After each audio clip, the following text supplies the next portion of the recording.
മച്ചമ്പി പിള്ളേരിങ്ങനെ മച്ചമ്പി bike എടുക്കാൻ പോവാന്നുള്ളൊരു കാര്യം ഇങ്ങനെ പറഞ്ഞായിരുന്നു. ഞാൻ പറയുന്നത് അങ്ങനെ ഉണ്ട്, വണ്ടി എടുക്കാൻ വരട്ടെ. കാര്യം ഇപ്രാവശ്യത്തെ പള്ളിപ്പെരുന്നാളിന് നറുക്കെടുപ്പ് ബൈക്കാണ്. ഞാൻ 5 നറുക്കെടുപ്പിട്ടു. 1 ബൈക്ക്, 2 ഫ്രിഡ്ജ്, 3 TV, കമ്പ്യൂട്ടർ, പിന്നെ എന്തുവായിരുന്നു ക്രിക്കറ്റ് കിറ്റ്. ഞാൻ എപ്പോൾ നറുക്കെടുത്താലും ഒരു പ്രൈസ് എനിക്ക് കിട്ടും.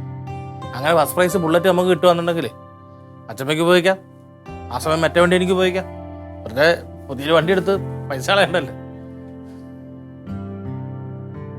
ഓർമ്മ വരുന്നത് ഞാൻ ഇതാരോട് ഇല്ല ഉറങ്ങാം. ഞാൻ പിന്നെ ഇത് ആരോട് ഇത്രയെന്ന് പറഞ്ഞു. ചായ കുടിച്ചോ? ചായ രാവിലെ പറഞ്ഞ നഗ ചേട്ടത്തി തന്നു. എന്നാലും സ്നേഹത്തോടെ കുടിച്ച അത് വേണ്ടെന്ന് പറയാൻ പറ്റും. വേണോ? എടുത്തു. ചായ വേണോന്ന് ചോദിച്ചേ. പച്ചമ്മക്ക് ചായ വേണോ? എനിക്ക് ചായ വേണമെങ്കിൽ അടുപ്പ് കത്തിച്ച് വെള്ളം തിളപ്പിച്ച് അതിന് തേയിലയിട്ട് ആവശ്യത്തിന് പാലും പഞ്ചസാരയും ചേർത്ത് ചായ ഉണ്ടാക്കി കുടിക്കാൻ എനിക്കറിയാം. അറിയാം. ആരുടെ ഔദാര്യം വേണ്ട. മനസ്സിലായല്ലോ? ആണ്, അറിയാം. അങ്ങനെയാണെങ്കിൽ നാളെ തൊട്ട് ചായ മാത്രം ആക്കണ്ട, ബാക്കി എല്ലാം തനിയെ വെച്ച് തിന്നാൻ പറ കേട്ടാ. എനിക്ക് അതിനകത്തൊരു മടിയില്ല. ഞാൻ ക്യാമ്പിലായിരുന്നപ്പോ എങ്ങനെയായിരുന്നു? ഞാൻ ഫ്രണ്ട്സിനോടൊപ്പം കറങ്ങാൻ പോകുമ്പോൾ എങ്ങനെയായിരുന്നു? ഞാൻ തന്നെ പാചകം ചെയ്യുന്നത്. എന്റെ വസ്ത്രങ്ങൾ അലക്കുന്നത് ഞാൻ തന്നെയാണ്, അത് തേക്കുന്നത് ഞാൻ തന്നെയാണ്. എന്റെ കാര്യം നോക്കാൻ എനിക്കറിയാം. ഓരോരുത്തന്റെ അവതാരം വേണ്ട എനിക്ക്. അപ്പൊ ഇനി അങ്ങനെ തന്നെ അങ്ങ് ജീവിച്ചോ. എന്റെ അടുത്താണ് ഞാൻ പറഞ്ഞത്. ഞാനാ കേട്ട് എന്നെ കേൾപ്പിക്കാൻ വേണ്ടിട്ടാണല്ലോ പറയുന്നത്. അപ്പൊ ഇനി തൊട്ടാ ഇനി അങ്ങനെ തന്നെ ജീവിച്ചോ. എന്നെ ആരും ഭീഷണിപ്പെടുത്തേണ്ട ആവശ്യമൊന്നുമില്ല. സത്യം പറഞ്ഞ ഈ നിസാര കാര്യത്തിനൊരു വഴക്ക് വേണോ വെച്ചമ്പി? ഇവിടെ ഇപ്പൊ ആര് തമ്മിലെ പ്രശ്നം? ഏത് കുടുംബക്കാരാ? എന്റെ കൂടെ പറഞ്ഞ ഞങ്ങളെ പ്രശ്നം ഞങ്ങൾ തീർത്തോ. അല്ല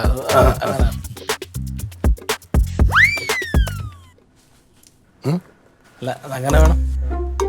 നടരാജ, അന്ന് നമ്മളാ മൈദാമാവ് ബാക്കി വന്നത് നായര കടയിൽ കൊടുത്തിട്ട് നീ എത്ര രൂപ മേടിച്ചു അവിടുന്ന്? 150. അത് 150 രൂപ കിട്ടിയാൽ പോരില്ല. മൈദാമാവിൻ്റെ വില നിനക്കറിയാമോ? 300 രൂപ മേടിക്കണം. ആ കേട്ടാ, അത് മാവ് ഞാൻ വേറെ ആവശ്യം പ്ലാൻ ചെയ്തിരുന്നാ. പോട്ടെ, ഇപ്പം എന്തായാലും പൈസ മേടിച്ച് കൊണ്ടുവരണം. അല്ലേ, ആ മൈദമാവിൻ്റെ വില അറിഞ്ഞിടാത്തവന്മാരാണ് പാർട്ടിയിലുള്ളത്. ഞാൻ ബാക്കി വന്ന മാവിനെ ഇച്ചിരി കൂടെ കൊണ്ടുവന്ന് പൊറോട്ട അടിക്കാന്ന് വെച്ചിട്ടുണ്ട്. അതിനെടുത്ത് ഉടനെ നായര കടയിൽ കൊടുത്തിട്ട് പൈസ വാങ്ങിച്ചില്ല. അതല്ലേ കിഴങ്ങന്മാർ തന്നെ കുറേ എണ്ണം. കാണാതെ മിണ്ടാതെ നീ കൂടെ ഇല്ലാണ്ട് വയ്യാന്ന്. നിനക്ക് വയ്യേ? തീരെ വയ്യേ?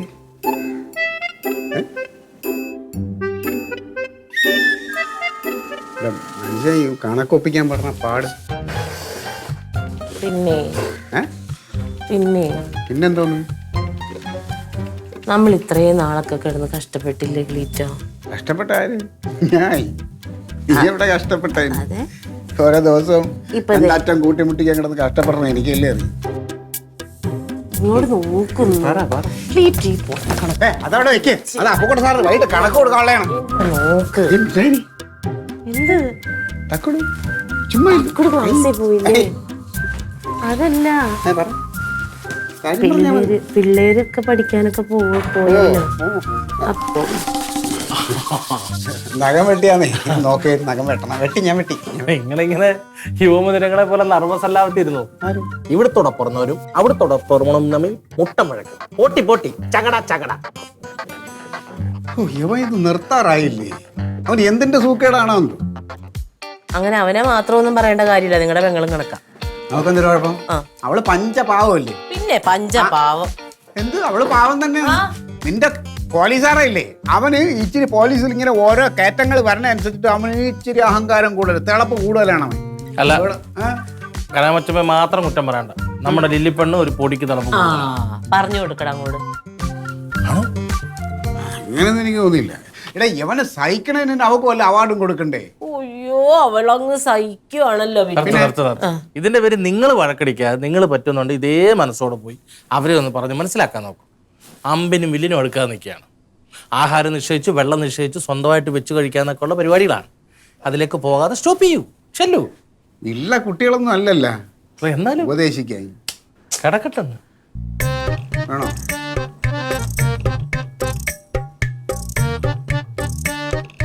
ഞാൻ ഒന്ന് പറഞ്ഞു നോക്കാം.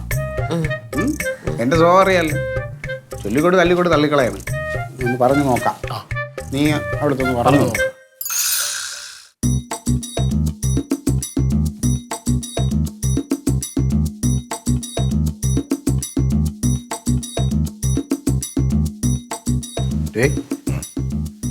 എന്തോ സന്ധ്യാസമയത്ത് എന്തോ ഇത് കിടക്കണത്? ഇത് ഇങ്ങനെ കിടക്കാനൊന്നും പാടില്ല. നീ എണീറ്റ് വന്നേ, നമുക്ക് പുറത്തോട്ട് കുറച്ച് കൊച്ചു വർത്താനൊക്കെ പറയാം. വാ. നിനക്ക് കൊച്ചു വർത്താനം പറയാനായിട്ട് അപ്പുറത്ത് ആളുണ്ടല്ലോ.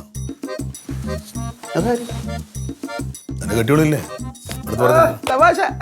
പോലീസുകാരാണല്ലോ, തമാശയ്ക്ക് ഒരു കുറവില്ല. ഏയ്, എന്തിനാണ് വെറുതെ നീയും ലില്ലിയും കൂടെ ഇങ്ങനെ ചുമ്മാ സദാ നേരവും അതും ഇതുമൊക്കെ പറഞ്ഞ് ചുമ്മാ വഴക്കം പണക്കം ഗൗരവമൊക്കെ? എന്റെ കാരണം എന്താണെന്ന് നീ അവളോട് ചോദിക്കുക, അവള് പറഞ്ഞുതരും.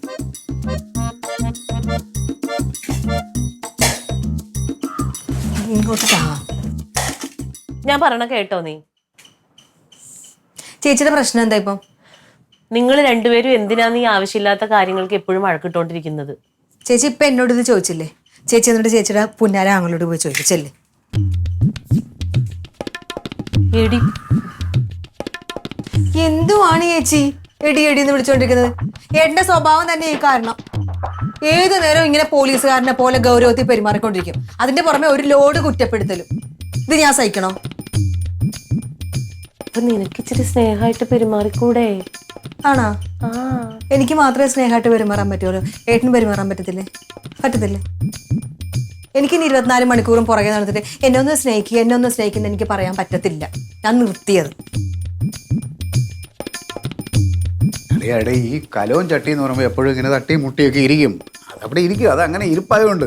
അതുപോലെയല്ലേ നമ്മളും ചുമ്മാ ഇങ്ങനെ പിണങ്ങിയൊക്കെ ഇരിക്കാതെ ഇല്ല, ക്ഷമിച്ചും സഹിച്ചും ഒക്കെ അങ്ങനെ മുന്നോട്ട് പോകണ്ടേ? അവളോട് ക്ഷമിക്കാൻ പറയാം. അവൾ ക്ഷമിക്കും, ഉറപ്പായിട്ടും. ഞാൻ ഉറപ്പ് വരാണ്. ഞാൻ ക്ഷമിക്കാം, അല്ല ഞാൻ ക്ഷമിക്കേണ്ട കാര്യമില്ല. ആവശ്യമില്ലാത്ത കാര്യങ്ങൾക്ക് നീ വാശി പിടിക്കല്ലേ ലില്ലി. നീ ഒരു പെണ്ണാണ്. നമ്മുടെ കുടുംബത്തിൽ ഒരു പ്രശ്നം ഉണ്ടാവുമ്പോ പെണ്ണുങ്ങൾ വേണം കുറച്ച് ക്ഷമിക്കാൻ. ഒരു പെണ്ണെന്നുള്ള രീതിക്ക് ഞാൻ കുറേ ക്ഷമിക്കുന്നുണ്ട്. ക്ഷമിക്കുന്നതിന് എനിക്കൊരു പരിധിയുണ്ട്. പരിധി എന്ന് വെച്ചാൽ നീ എന്താ ഉദ്ദേശിക്കുന്നത്? ഇനി എനിക്ക് പറ്റൂല എന്നത് തന്നെ.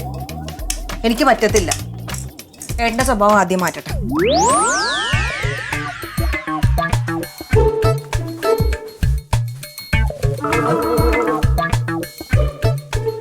പെട്ടെന്ന് വന്നാ ഞാൻ വിചാരിച്ച് ചർച്ച എന്തായാലും കുറെ സമയം എടുക്കില്ല എന്ന് കരുതിയിട്ടാണ് ഉച്ചയ്ക്ക് വിശക്കുമ്പോൾ ചോറ് എടുത്തേ. അപ്പൊ 2 ഉരുള എടുത്തപ്പോഴത്തേന് പെട്ടെന്ന് വന്നല്ലേ. എന്തു പറ്റി? ചർച്ചയ്ക്ക് ഒരു ഇഞ്ചി എന്ന് ഉറങ്ങാൻ വിട്ടിരിക്കുന്നു. അവരമ്പിലും വില്ലിലും എടുക്കണില്ല. സത്യം പറഞ്ഞാൽ നിങ്ങളെ അങ്ങോട്ട് പറഞ്ഞു വിട്ടവഴേ ഞാൻ പ്രതീക്ഷിച്ച കാര്യമാണ്. കാര്യം ഞാൻ എൻ്റെ അറിവ് വെച്ച് നല്ല രീതിയിൽ അവരൊന്ന് ഉപദേശിച്ചു. കൈ നിൽക്കാതെ വന്നപ്പോഴാണ് നിങ്ങളെ വിട്ടത്. അപ്പൊ നിങ്ങളൂടെ പോയിട്ട് ചീഞ്ഞ സ്ഥിതിക്ക് ഇരുമ്പോ എന്തോ ഈ എന്തെങ്കിലും ഇവരിങ്ങനെ കീരിമ്പാവും പോലെ നിന്നാ ഇങ്ങോട്ടൊക്കെ നിങ്ങൾ എന്തിങ്ങനെ ഇരിക്കുന്നത്? അമ്മാവിന് അമ്മയൊക്കെ അറിഞ്ഞ ചുമ്മാ ഇനി അത് അതിലും വലിയ വിഷമാവാം. പിന്നെ പ്രത്യേകിച്ച് എന്റെ ചെറുക്കൻ എന്ന് പറഞ്ഞ് നടക്കുകയാണ് അമ്മ. എന്താ ഇതിനൊരു വഴി? മച്ചമ്പി ഒരു മണ്ടബുദ്ധി ആലോചിക്കും. അല്ല ആലോചിക്കും കിട്ടും. ഞാൻ ആലോചിക്കേ, രണ്ടാൾക്കും നല്ലൊരു കൗൺസിലിംഗ് കൊടുക്കാം. സെറ്റ് കൗൺസിലിംഗ് കറക്റ്റാണ്. പുറത്തുനിന്ന് ഒരാൾ വന്ന് ഉപദേശിച്ചാൽ ഇവര് സെറ്റ് ആവും. പിന്നെ ആണേ. പക്ഷെ നമ്മൾ ആരെ വിളിക്കും? ആളൊക്കെ ഉണ്ട്. ആര്? ഒരാളെ അല്ല, കൗൺസിലിംഗ് ദമ്പതികളുണ്ടല്ലോ, V&V ഇൻഫ്ലുവൻസ്, വിനയും പിന്നെ സൂപ്പർ. അവരിപ്പോ സോഷ്യൽ മീഡിയയിലൊക്കെ കത്തി നിൽക്കുന്നവരാ. ഞാൻ കണ്ടിട്ടില്ല. ഇത് നോക്കണ്ടേ? അവർ വഴി കാര്യം പറഞ്ഞാലേ കാര്യങ്ങളൊന്നും സെറ്റാവുന്നു എനിക്കൊരു കോൺഫിഡൻസ് ഉണ്ട്.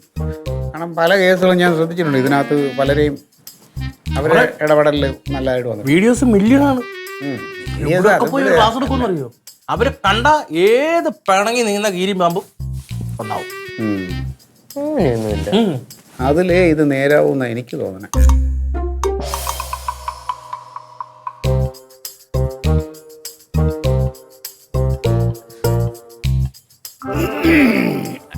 അളിയാ അളിയാ എൻ്റെ പരിചയത്തിലുള്ള 2 പേര്, ഹസ്ബൻഡും വൈഫും, അവരിപ്പോൾ ഇതുവഴി പോകുമ്പോൾ ഇങ്ങോട്ട് കയറും. അവർ ഈ കൗൺസിലിംഗ് ഒക്കെ ചെയ്യണവരാണ്, ഭയങ്കര ആൾക്കാരാണ്, തിരക്കുള്ളവരാണ്. അപ്പോൾ പോണ വഴിക്ക് ഇവിടെ വന്ന് അളിയനെയും വലിയ മോളെയും നമ്മളെയും ഒക്കെ ഒന്ന് കാണാം, കണ്ടിട്ട് പോവാം. ഓ എന്തിന്? ചുമ്മാ. എടാ അതൊന്നും അല്ലടാ, നിങ്ങൾ രണ്ടും കൂടി തമ്മിത്തല്ലും വഴക്കും കാരണം ക്ലീറ്റോന് ഭയങ്കര പ്രയാസം. അപ്പൊ ഈ യൂട്യൂബിലൊക്കെ ഈ കൗൺസിലിംഗ് ചെയ്യണ ആരാണ്ട് 2 പേരുണ്ട്, അവരെ വിളിച്ചു പറഞ്ഞിട്ട് അവരിപ്പോ വരുന്നുണ്ട്. നിങ്ങളെ വിനയനും വിനീതയും നിങ്ങൾക്ക് എന്തിന്റെ കുഴപ്പമാണ് നിങ്ങൾക്ക്? അല്ലേ അത് വേറൊന്നുമല്ല, നല്ലതാണ് അത് എന്ത്. അതിന് പൈസ ഇവിടെ എത്ര പൈസ ആയാലും കുഴപ്പമില്ല, ഇവക്കും വിഷമം. അവള് പൈസയും കൊടുത്തു, ഞങ്ങൾ അഡ്വാൻസും കൊടുത്തിട്ടുണ്ട്. പൈസ എത്രയാണെങ്കിലും കുഴപ്പമില്ലല്ലോ, നിങ്ങൾ സമാധാനമായിട്ടിരുന്നാ മതിയല്ലോ. അവര് വരട്ടെ, വന്ന് സംസാരിക്കും. അന്ന് സംസാരിച്ച് പോട്ടേടാ. എത്ര എത്ര ദിവസം ഈ തല്ലു പിടിച്ചോണ്ടിരിക്കുന്നത്? ഇത് അവക്കൊരു ഞങ്ങൾ തിരിച്ചറിവ്. തമ്മിലുള്ള പ്രശ്നം തീർക്കാൻ അധികം നേരമൊന്നും വേണ്ട, വിട്ടുവീഴ്ച കാര്യമുള്ളൂ. ഓ എന്നിട്ട് എത്ര ദിവസമായിട്ട് എപ്പോ തുടങ്ങിയിട്ട്? ആരും വിട്ടുമില്ല വീണുമില്ലല്ലോ. ഞാനും ക്ലീറ്റോയും വന്ന് സംസാരിച്ചല്ല, നിങ്ങൾക്ക് 2 പേർക്ക് 4 കൊമ്പ് വീതം ഉണ്ടായിരുന്നല്ലോ അന്നേരം.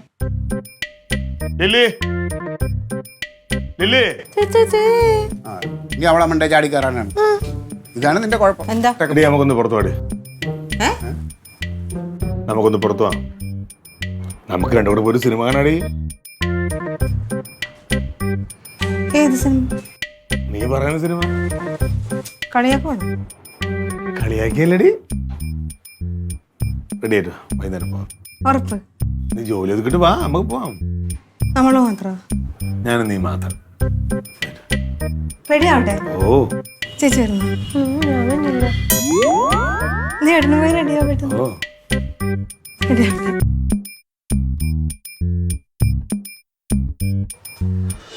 കൂടിയോ? ഇപ്പൊ വരും അവര്. അവരിപ്പോ ഇനി എത്താറായി.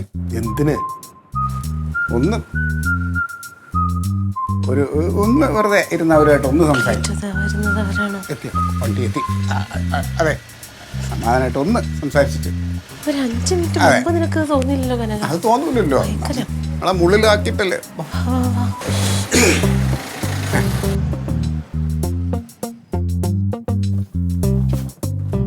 നമസ്കാരം. കണ്ടുപിടിക്കാൻ ബുദ്ധിമുട്ടിയോ? ഇല്ല, ലൊക്കേഷൻ അയച്ചിട്ടുണ്ടായിരുന്നല്ലോ, അത് നോക്കി വന്നു. Location correct. വരണം, അകത്തോട്ടിരിക്കുക. ഞാൻ പറഞ്ഞ ഇതാണോ പറഞ്ഞ? ഓ ഇരിക്കാം, നമുക്ക് ഇരുന്ന് സംസാരിക്കാം. ഓ ആയിക്കോട്ടെ. കേറ്.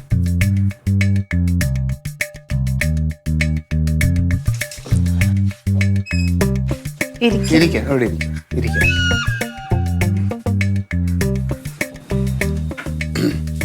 സാറേ, അളിയനാണ്. ഇതാണ് അളിയൻ. ഞാൻ പറഞ്ഞ അളിയൻ. സാറേ നമസ്കാരം, എൻ്റെ പേര് വിനയൻ, ഇത് വിനീത വൈഫാണ്. നമ്മൾ VNV കൗൺസിലിങ്ങിന് വരുവാണ്. ആർക്ക് എന്ത് പ്രശ്നം ഉണ്ടെങ്കിലും ഏത് രാത്രി ഒരു കൗൺസിലിംഗ് വേണമെന്ന് തോന്നിയാൽ നമ്മളെ വിളിക്കാം. സാറിൻ്റെ പ്രശ്നം എന്താണെന്ന് നമുക്കറിയാം. വൈഫ് എവിടെ? ഞാൻ വിളിക്കാം. ലില്ലി ഒന്നിങ്ങ വന്നേ.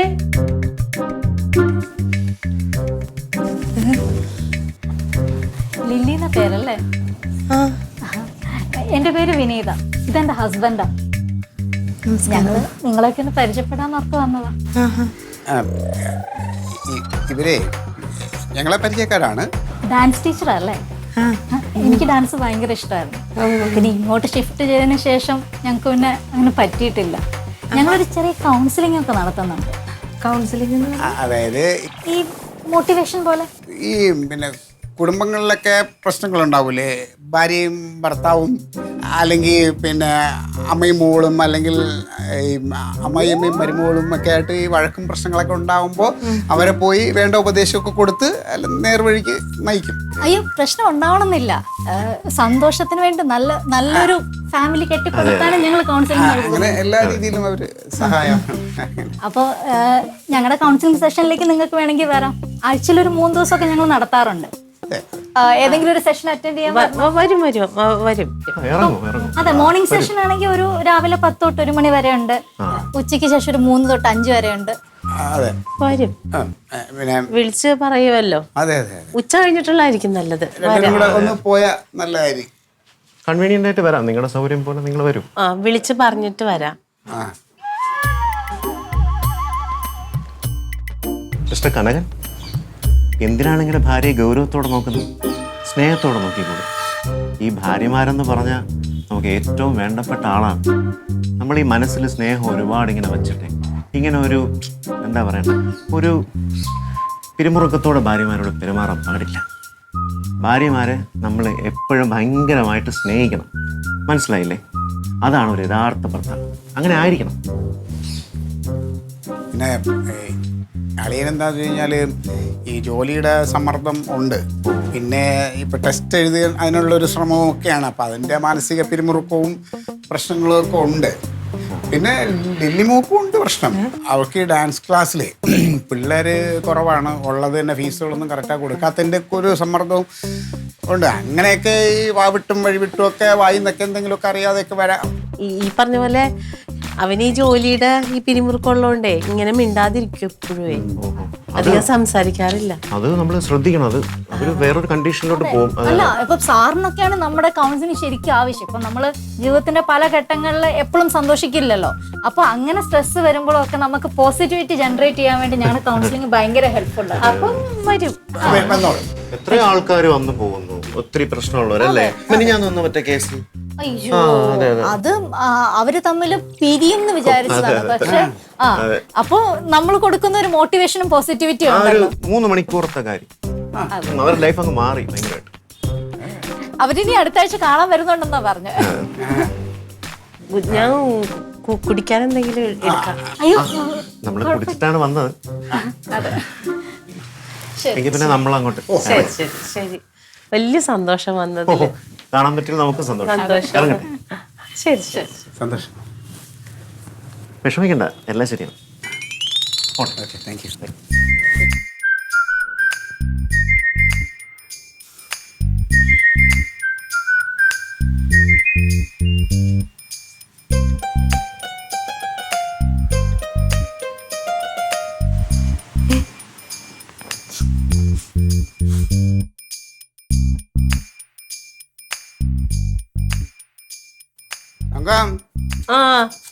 ഞാൻ ഇറങ്ങുന്നേ. ഒന്നേ വിളിട്ടോ. രാവിലെ എന്തെല്ലാം ഓരോരോ തലവേദനകളെ പാർട്ടി. പിന്നെ എനിക്ക് ആകെ ഒരു പ്രയാസം. എന്തുപറ്റി? അല്ല, അതൊന്നുമല്ല. പിന്നെന്തോന്നു ക്ലീറ്റോ, ഇപ്പം 2 ദിവസത്തിനകം മുത്തിന്റെ അഡ്മിഷന്റെ മറ്റേത് വരുമല്ലോ, അലോട്ട്മെന്റ്. അത് തന്നെ. അപ്പോ എങ്ങാനും ഇനിയിപ്പം ഇവിടെ തിരുവനന്തപുരത്തൊന്നും കിട്ടാതെ ദൂരെ എവിടെയെങ്കിലാണ് കിട്ടണമെങ്കിൽ എന്ത് ചെയ്യും? കിട്ടണമെങ്കിൽ എന്ത്, എല്ലാ പിള്ളേരും എന്താ ചെയ്യണത്? അവിടെ പോയി പഠിക്കും, അത്ര തന്നെ. അവിടെ ദൂരേക്ക് ഇട്ട് പഠിപ്പിക്കാനാ? പിന്നെ ഇനിയിപ്പോ നിന്റെ മോക്ക് ഇവിടെ തിരുവനന്തപുരത്ത് ഇങ്ങനെ വീട്ടിന്റെ മുറ്റത്ത് വന്ന് പഠിക്കാൻ ഇവിടെ എല്ലാം അതിന് അത്രയും മാർക്കൊക്കെ ഉണ്ടെങ്കിൽ അവിടെ കിട്ടും. ഇപ്പൊ അവർക്കൊരു ആവറേജ് മാർക്കുണ്ട്, അതിൽ എവിടെയാണ് കിട്ടുന്നത് അവിടെ പോയി പഠിക്കട്ടെ. ദൂരേക്ക് പോണെങ്കിൽ ഞാനും പോകും. ഒരു വീട് വാടക എടുക്കാം അവിടെ. അയ്യോ, അങ്ങനെയാണെങ്കിൽ പിന്നെ അവളെ കല്യാണം കഴിച്ചു വല്ല കാസർഗോട്ടാണ് വിടണമെങ്കിൽ അവള് പോണ്ടേ? നീയും കൂടെ പോവോ? അതിന് അവളെ കല്യാണം കഴിപ്പിച്ച് ഇവിടെ നിൽക്കുന്ന ചെറുക്കനല്ലേ നമ്മൾ കെട്ടിക്കണുള്ളൂ എന്ന് ഞാൻ അങ്ങനെ നിൽക്കണമെന്ന് പറഞ്ഞാൽ അത് എൻ്റെ രാഷ്ട്രീയവും മറ്റു പരിപാടികളും പിന്നെ നിന്റെ പിടിവാശിയും കൊണ്ട് ഞാനിവിടെ നിൽക്കുന്നത്. എല്ലാ ചെക്കന്മാരും അങ്ങനെ നിൽക്കണമെന്നില്ല. എനിക്ക് അവളെ കാണാതിരിക്കാൻ പറ്റില്ല. എന്നാൽ പിന്നെ ഒരു കാര്യം, അവളെ കെട്ടിച്ചിടുമ്പോൾ നിനക്കും കൂടെ ഒരു സംബന്ധം അവിടെ നോക്കാം. എവിടെയാണ് അവിടെ? പിന്നല്ലാതെ ഞാനിപ്പോൾ എന്തിനാ നിങ്ങളോട് പറഞ്ഞത്? പിന്നല്ലാതെ നീ ഈ പറഞ്ഞ എഴുതാപ്പുറം വായിക്കല്ലേ? നിങ്ങൾ വലിയ രാഷ്ട്രീയക്കാരനല്ലേ? അപ്പൊ നിങ്ങൾ എന്ത് പറയണോ എന്നോട്? അത് സാരമില്ലടി, എവിടെയെങ്കിലും ദൂരെ കിട്ടണമെങ്കിൽ എന്റെ പിടിപാട് വെച്ച് നമുക്ക് ഇങ്ങോട്ട് മാറ്റാന്ന് പറയണം. ആദ്യം അവൾക്ക് കിട്ടട്ടെ എവിടെയെങ്കിലും. അത് കിട്ടുമല്ലോ. അത് വരട്ടെ, അത് വന്നിട്ടല്ലേ അതിനെ കുറിച്ച് ചിന്തിക്കാന്. ഇരുന്നിട്ട് അങ്ങോട്ട് കാല് നീട്ടിയാ പോരെ? നീ ഇരിക്കണം. എന്തോന്നടെ? ഇവിടെ ചർച്ചകള് എന്താടാ നിങ്ങൾ ഭാര്യയും ഭർത്താവും തമ്മിൽ എന്തെങ്കിലും ചർച്ച ചെയ്യണം. നിനക്കെന്താണ്? നിനക്ക് ഭാര്യയും മക്കളൊന്നും വേണ്ടാന്ന് പറഞ്ഞു. ഞാൻ എന്റെ ഭാര്യ മക്കളെ ഇപ്പഴേ വീഡിയോ കോളിലൂടെ കണ്ട് ചർച്ച ചെയ്തിട്ടാ ഇങ്ങോട്ട് വന്നേ. അയ്യോ, വീഡിയോ കോളിലെങ്കിലും കാണുന്നുണ്ടല്ലോ, അതുകൊണ്ട് അവർ ഓർത്ത് വെക്കും. മേളത്തെ ദമ്പതികളുടെ സ്നേഹപ്രകടനങ്ങൾ കണ്ടിട്ട് ഒന്നുകൂടെ കല്യാണം കഴിക്കാൻ തോന്നുക. സിനിമയ്ക്ക് പോകാൻ പ്ലാൻ ചെയ്യുന്നു, പാചകം ചെയ്യുന്നു, തുണി തേക്കുന്നത്, എന്തൊക്കെ കാണണമെന്ന് അറിയാം. സത്യത്തിൽ അത് കാണുമ്പോ ഇപ്പൊ സമാധാനം സന്തോഷം. എനിക്കത് കാണുമ്പോൾ ഉണ്ടല്ലോ ചൊറിഞ്ഞാണ് വരുന്നത്. നിങ്ങൾക്ക് എന്തിനാ ചൊറിഞ്ഞു വരുന്നത്? പിന്നല്ലാതെ ഒരു മര്യാദയില്ലേ? അവർക്ക് വേണ്ടിയിട്ടല്ലേ ആ VNVയെ വിളിച്ചത്. അവരെ ഇല്ലാത്ത തിരക്കിൻ്റെ ഇടയിൽ ഞാൻ ഒരാൾ വിളിച്ച് പറഞ്ഞതിൻ്റെ അതിലാണ് അവർ കൂടെ ഒന്ന് അവർക്ക് വേണ്ടിയിട്ട് സഹകരിക്കാന്ന് പറഞ്ഞു. അത് ശരിയാ. അപ്പോൾ ഇമാരത്ത് വേല കാണിച്ചാൽ ഈ പൈസയും കൊടുത്തിട്ട് ഒന്നും വന്ന സ്ഥിതിക്ക് ഒരു ക്ലാസ് എങ്കിലും അറ്റൻഡ് ചെയ്യായിരുന്നു. അല്ലാതെ ഉടനെ അവരങ്ങ് ദേ ഇപ്പൊ ഇവരവിടെ ചെല്ലാത്തതാണല്ലോ പ്രശ്നം. പിന്നെ അത് പ്രശ്നമല്ലേ? ഇത് കളിച്ച കളി എന്ന് വിചാരിക്കണം. അവർക്ക് അവിടെ നമ്മളല്ലെങ്കിൽ 100 പേരവിടെ ക്യൂ നിൽക്കണം അവർ ഒരു ടൈം കിട്ടാൻ വേണ്ടിയിട്ട്. അപ്പൊ പിന്നെന്താ കുഴപ്പം? പിന്നെന്താ കുഴപ്പമെന്നാ? ഇത് നല്ല പാട്. പൈസയും കൊടുത്തിട്ട് അതല്ല, ഞാനൊരു കാര്യം പറയുമ്പോൾ അവർ അതിനൊരു പരിഗണന അവർ തരികയാണ്.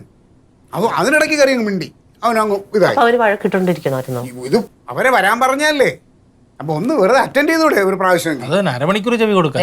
അതിനിപ്പോ ഒരു കാര്യം ചെയ്യും, നിങ്ങൾ അവരെ വിളിച്ച് പറ. നമ്മളിപ്പോ പൈസ കൊടുത്തിട്ടുണ്ടല്ലോ നേരത്തെ, ആ പൈസ ഇനി തിരിച്ചു മേടിക്കണ്ട. പൈസ കൊടുക്കണം മാത്രമാണ് കാര്യം. നമ്മളെ വാക്കിനൊരു വ്യവസ്ഥ ഇല്ലാതാകും. നിങ്ങൾക്കൊക്കെ പൈസ ഞാനിപ്പോ അവര് വിളിച്ചാൽ ഫോൺ എടുക്കാതിരിക്കാണ്, വാട്സാപ്പിൽ മെസ്സേജ് ഞാൻ അതും തുറക്കാറില്ല. അതിപ്പോ ക്ലീറ്റോന് പുത്തരിയല്ലല്ലോ, പൈസ കൊടുക്കാനുള്ളവര് വിളിച്ചാൽ ക്ലീറ്റോ എടുക്കാറില്ലല്ലോ. അതുപോലെ തന്നെ ഇനി ഞാൻ നാളെ ഒരു ആവശ്യമായിട്ട് എങ്ങനെ അവരെടുത്ത് പോകും? എന്റെ ആവശ്യങ്ങൾ നമ്മളെ ഇവിടത്തെ അല്ല ഞാൻ പറഞ്ഞത്, പബ്ലിക്കുമായിട്ടൊരു ആവശ്യത്തിന് എനിക്കത് പറയണ്ടേ? എന്നെ പോലെ ഒരു പ്രമുഖ ഒരു കാര്യം പറയുമ്പോൾ അത് അതിന് ഇച്ചിരിയെങ്കിലും ചെയ്തു കൊടുക്കണ്ടേ? ഇല്ലേ ഇവൻ ഇങ്ങനെയാണ്. ചില സമയത്ത് അവന്റെ സ്വഭാവം എന്റെ ആങ്ങളെ പറയാതിരിക്കാൻ. ഇതിനകത്ത് മുട്ടയുടെ പൊട്ടി ചോദിച്ചാൽ നല്ലതായിരിക്കും. പക്ഷെ ഞാനിപ്പോ യൂട്യൂബിൽ വേറൊരു സാധനം കണ്ടു. ചിക്കൻ ഇല്ലേ, ചിക്കൻ ഇതിനകത്തോട്ടിട്ട് പെരട്ടിയിട്ട് ഉണ്ട പോലെ ആക്കിയിട്ട് ഒരു കോലെ കുത്തി നിന്റെ എണ്ണാക്കിലോട്ട് കുത്തിത്തരാന്ന്. ഉച്ചങ്ങ് മാറും. ഇതേ സാധനം ഞാൻ മേടിച്ചോണ്ട് വന്ന് നിങ്ങളുടെ മുമ്പിൽ വെച്ചിട്ടേ സോസ് ഒഴിച്ചിട്ടെടുത്ത് ഓരോ ഉണ്ട തിന്നാൻ പറയും. അന്നേരം ഈ ഭാവം കാണണേ മുഖത്ത്. ഓ നീ ഒന്ന് പോയടർക്ക.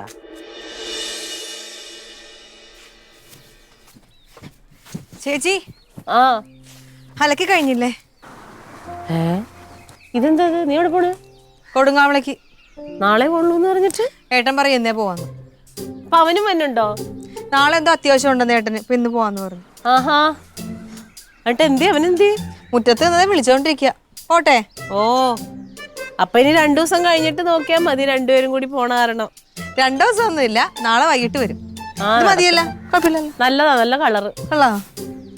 ടാറ്റ. ടാറ്റ. എടി കൊച്ചമ്മിച്ചിനെയൊക്കെ തിരക്കിന്ന് പറഞ്ഞേക്ക്. ആ പറഞ്ഞേക്കാം, വേണമെങ്കിൽ ഇങ്ങോട്ട് വിടാം. അമ്മാനെന്തായാലും ശബരിമല പോകുമ്പോ ഞാനിവിടെ പോകുന്നുണ്ട്. പോയി അയ്യപ്പനെ കണ്ടു തൊഴുതിട്ട് അവിടെ സ്റ്റാളുകളിലൊക്കെ ഇഷ്ടംപോലെ ആൾക്കാരെ വേണമെന്ന് പറഞ്ഞിട്ട് നല്ല ശമ്പളം കിട്ടും. അങ്ങനെ ഉണ്ട മിക്കാറ് അവിടെ ഇരിക്കും. അമ്മയും പോണെന്ന് പറഞ്ഞോണ്ടിരിക്കല്ലേ? അമ്മയും പോണെന്ന് പറഞ്ഞോണ്ടിരിക്കുക. സ്റ്റാളിലൊക്കെ ശബരിമലയിൽ സ്റ്റാളിൽ നിൽക്കാനായിട്ട് എത്ര പ്രാവശ്യം അങ്ങോട്ടും ഇങ്ങോട്ടും പോണം? നിനക്ക് കാലൊരു ചോടെടുത്ത് വെക്കാനുള്ള ആവതുണ്ടോ? അതുമല്ല, മല കയറി മേലോട്ട് എന്തോരം നടക്കണം.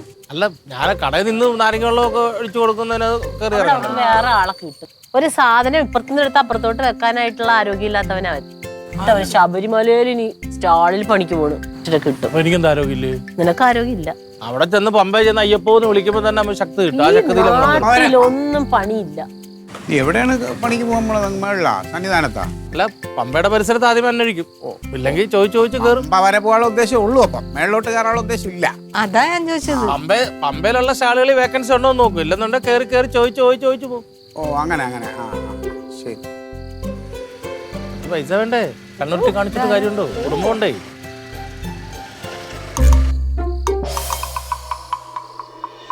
കർത്താവേ, അവരോട് അങ്ങ് വിളിച്ചു പറഞ്ഞിട്ട് കാര്യം. ഞാൻ വിളിച്ചെന്തോ പറയും? വിളിച്ചു പറയാൻ ആന പറ്റൂന്ന്.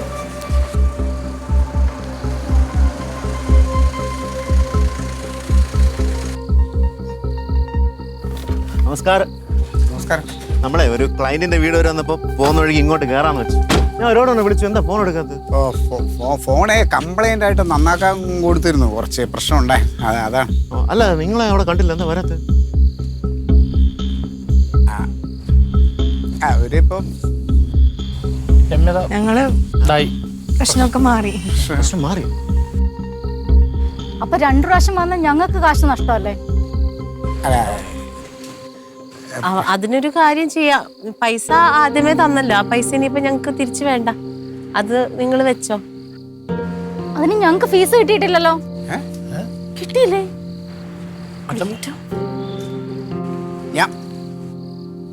ഞാൻ പൈസ തന്നല്ലോ. ആർക്ക്? വേണ്ടേ, പുള്ളിനെ കൊടുത്തു ഞാൻ. ഇല്ല, എന്റെ തന്നിട്ടില്ല. അതായത് കള്ളം പറയും.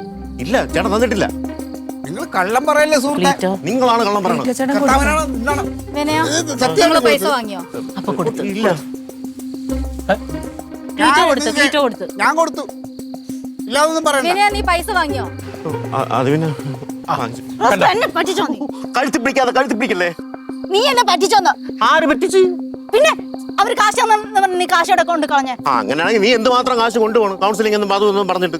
ഓഹോ, ഇപ്പൊ ഞാൻ കൊണ്ടുവന്ന കാശ് നീ നിന്റെ കുടുംബത്തിൽ കൊണ്ടുപോയി കാശ് പിന്നെ എവിടുന്നാണ് കൊടുക്കുന്നത്? കൗൺസിലിംഗ് എന്നല്ലേ? ആരുടെ കുടുംബത്തിൽ നിന്ന് കൊണ്ടുവന്നാണ് നീ പറയുന്നത്? എന്ന് നിന്നെ കെട്ടിയോ അന്ന് തുടങ്ങിയതാണ് എന്റെ ഈ ദുരിതം. എടോ, താൻ എന്നെ കെട്ടിയതിന് ശേഷം 10 കാശ് കാണാൻ തുടങ്ങിയതാ, അല്ലെങ്കിൽ പിച്ച ചട്ടി എടുത്തോണ്ട് നടന്നല്ലേ? എടി, നീ കൂടുതൽ പറയല്ലേ. എന്റെ കുടുംബത്തിന്റെ കാശ് കണ്ടിട്ടാണ് നീ എന്നെ കെട്ടാൻ വന്നെന്നുള്ള എനിക്ക് നല്ല ബോധ്യമുണ്ട്. താൻ എവിടുന്ന് കാശ് കൊണ്ടുവന്നാ പറയുന്നത്? ഈ കൗൺസിലിംഗ് തുടങ്ങുന്നത് ഞാനാണ്. മാമ അങ്ങോട്ട് മാറുന്നില്ല. മാമ നീ കൂടുതൽ ഒന്നും സംസാരിക്കല്ലേ വിനീതേ. പിടിച്ച് മാറ്റി.